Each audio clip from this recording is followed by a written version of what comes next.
নবীজি দুখানা হাত উত্তোলন করে দোয়া করলেন, আল্লাহুম্মা ইহদি উম্মা আবি হুরায়রা, আয় আল্লাহ তাআলা আমি দোয়া করি তুমি দয়া করে আবু হুরায়রার মাকে হেদায়েত নসিব করে দাও।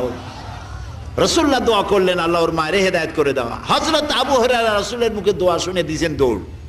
পিছন থেকে সাহাবীরা মনে করলেন আবু হুরায়রা দৌড়ায় কেন, জামা টেনে ধরছে পিছন থেকে। জিজ্ঞেস করলে আবু হুরায়রা দৌড়চ্ছ কেন, কোনো বিপদ হয়েছে নাকি? কয় না, কোনো বিপদ হয় নাই, আমাকে ছেড়ে দাও।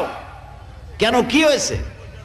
হযরত আবু হুরায়রা বলেন, সাহাবীরা আমাকে ছাড়ো, আমি দৌড়াইয়া বাড়ি গিয়ে দেখতে চাই। আমি আগে দৌড়াইয়া বাড়ি পৌঁছলাম, নাবি বাড়ি পৌঁছবার আগে আল্লাহ নবীর দোয়া আমার বাড়ি পৌঁছায়। সেই দুইটা জিনিসের কোনটা আমি দেখতে চাই।